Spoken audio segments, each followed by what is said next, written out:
Hello lovely viewers, welcome to my channel. I go by the name AC, and if you're new here, please subscribe. Let's get right into the video where today I'll give you sex hygiene tips they never tell you about. So stay tuned.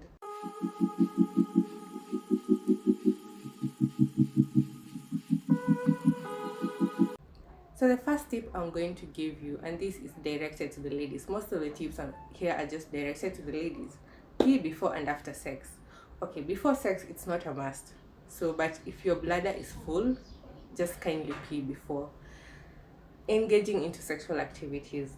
After sex it's where it's a must, because this prevents infections like UTI and any just bacterial infection from getting inside your vagina. So when you pee, it flushes out all that infection or bacteria. So kindly ladies, pee after sex. I know sometimes it's hard because the bladder is empty, but just kindly try, force yourself. So forgive me if you hear any noise in the background. There's construction happening around the area, so please bear with me. So we move on to our second tip, which is clean yourself before and after sex.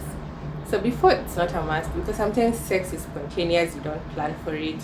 But if you're able to shower before sex, please do. But sometimes it doesn't apply in most cases. So clean yourself. And a tip I can give you is if you're near a cloth or a small towel, just dump it in hot water or warm, your preference, and then wipe areas where you've sweated, maybe during the day, maybe at the back of your neck, under your armpits, around your vaginal area. Then it will be good to go. And it's also advisable, if you also clean, just wipe your partner's dick, because with men you never know, they're not that hygienic, and I would say it all men, so don't come after me. So that way you're just preventing also, like, in case there's buildup of bacteria from entering inside the vagina, and as we know, that's not good for the vagina. So another tip after sex is either you take a shower or do the same process. Just take a warm cloth, wipe your vaginal area, and then everything will be good to go. So at least you're preventing such infections to occur. So let's go to the third tip, which is about kissing. So kissing is healthy because it helps with the exchange of good bacteria when there's exchange of saliva, but it can also be bad because this is where you can also exchange bad bacteria and later develop a bad breath. So this happens when you kiss someone who does not keep a good oral hygiene, or someone who has gums disease, and sometimes we never know. So I have a tip for you whenever you experience bad breath after kissing someone, and that is, in a glass of water, add 2 tablespoons of apple cider vinegar, also known as ACV. Then rinse your mouth with that water, gargle for like around 30 seconds, then spit the water out, and that will be good to go. So the ACV helps in killing germs and bacteria, and it also prevents the growth of bacteria. So I know this is something I've never actually had anywhere, something that I found out by myself, so I decided to share with you. So okay, another tip after using the ACV, because ACV can weaken your tooth enamel, leading to decay or discoloring. So after using ACV, kindly brush your teeth. If you're not able to brush your teeth after using ACV, another tip I'll give you, just the same water, instead of gargling and rinsing it out, drink the same water using a straw. This way it prevents the ACV coming in, it prevents the ACV with coming into contact with the teeth. So on to the fourth tip, which is use of protection. Enough has been said about this out there, but still we choose not to use protection. And as we know, protecting ourselves or using a condom, it prevents unwanted pregnancies, HIV/AIDS, STDs and STIs. And I feel like there's enough awareness that has been created out there concerning HIV stroke AIDS, and even right now it has been made free. Like you can go straight into a VCT and take your HIV test, which is free in most places. But when it comes to STI, I feel like not much has been done about it, and these are STIs are becoming so common nowadays.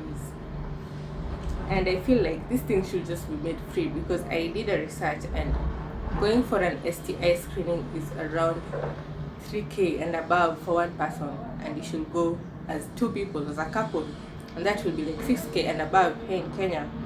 And I feel like that is expensive. So if you cannot go for an STI screening before sex with your partner, and it should also be compulsory to go for an STI screening the moment before you have sex with anyone. The same way people go for HIV testing, the same way you should go for an STI screening.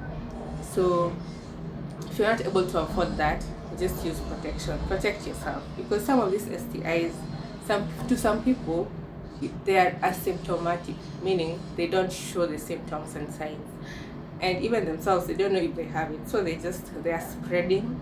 They're acting as carriers, and they're spreading. And this mostly happens to men, because men never get some signs and symptoms or specific STIs, and so it's us women who suffer, because this STI sometimes might end up destroying the reproductive system, and that's why there's so many infertility cases nowadays. So please, just protect yourself. It's that simple. So on to my final point. It is normal for a smell to develop down there after sex. So when the vaginal fluids come into contact with anything foreign, it is normal for a smell to develop. So do not be ashamed of that. Do not be embarrassed. And that's where my tip number 2 comes in, where you clean yourself after sex, either by wiping your vagina or taking a shower. So when it comes to like condoms and lubes, that smell usually goes away after like minutes or so, like an hour or so. But when it comes now to semen, the moment a guy has come inside you, it might last for quite some days, because semen or sperms stay inside a woman's body for around 5 days. So you can imagine for a whole like week smelling like shit down there. And this is where my tip comes in. I know this is controversial, so if you're not comfortable with it, please do not use it. So studies have shown that boric acid, actually, it balances the pH of the vagina and also fights some infection. So as we know, semen disrupts the pH of the vagina. So using boric acid, it restores to the normal pH. So how you use boric acid? I know this is the same boric acid that is used to kill cockroaches. So please, when handling boric acid, do not touch your face or your mouth with your hands, because boric acid is poisonous. You will die if you take it orally. So boric acid is inserted inside the vagina, and it's actually now available in the markets. You can find it in pharmacies, and they are packaged as suppositories or in capsules like this. These transparent capsules, I don't know if you see it. So the white substance is the boric acid, and you should insert it in the vagina after maybe sexual activities. And you can even you can either insert it using your fingers, but if you want it to like enter deep down, you use an applicator. This is how an applicator looks like, so you place the boric acid here, the boric acid suppository in here, and then you push it inside the vagina. So I hope you've seen that.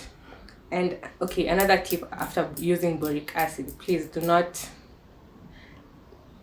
do not do oral sex after inserting a boric acid for the next like 48 hours, because it's poisonous, remember. So your partner should not go down on you after you've inserted boric acid for the next 48 hours. So another side effect I can give you, it's sometimes it brings about excessive discharge, which is, there's no smell in that, by the way. It will go away after like 1 or 2 days, so no worries. I've used very effective, by the way. So what else have I not said? I think that's it for today. If you've enjoyed this video, give it a thumbs up. If you know any other tip that I haven't mentioned, put it on the comment section down below. If you have any questions, maybe private, you can connect me on Instagram. I go by the name simply_AC. So yeah, if you haven't subscribed, please subscribe too. And thanks for watching the video. See you next time. Bye bye.